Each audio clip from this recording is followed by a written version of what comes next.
to get dressed for my appointment. It is currently 5:30 in the morning. I'm gonna do like a get ready with me for my EDS appointment. My hair is a mess. Okay, I just got done with my teeth and my hair. I'm about to put my socks on and I got dressed. So. Okay, she just got brushed out. We're about to put her vest on.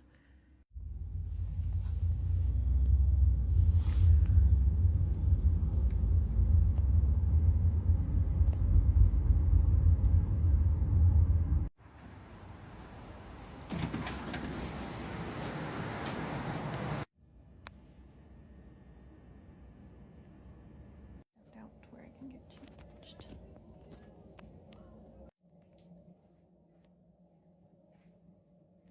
Getting dressed. I just got done out of the gown, and that's the physical part of the test.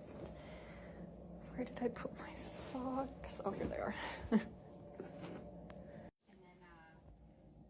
last night it was like freezing rain. That's the one that you can't really do testing for. Yes. So it's a clinical diagnosis, as I mentioned, which means there are 3 boxes. You need to have a check mark in every single one of those boxes to get that diagnosis.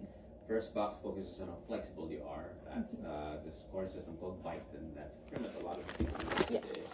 It's not looking at specific joints. You need to assess joints in a very specific way, and I need to be able to see for you that you have at least 5 of those being more flexible than typical. So that includes your 5th finger bending past 90 degrees, thumb touching the forearm, elbows extending more than 10 degrees, which is kind of what we need to measure. Knees doing the same, and the ability to put your palms flat and the full without bending your knees forward. Yes.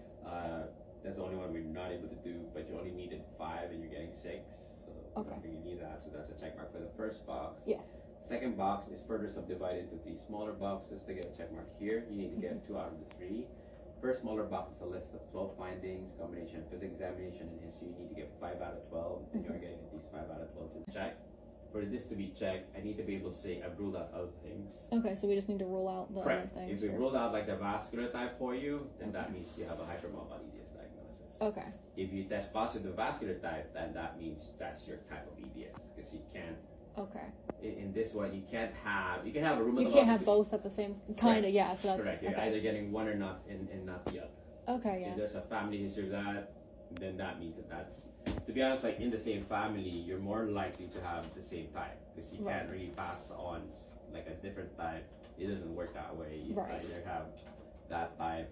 So if my genetic test comes back that I don't have the vascular type EDS, I'll just have regular EDS. Not necessarily regular, but you have the hypermobile type, right? You have that specific type, correct? Okay.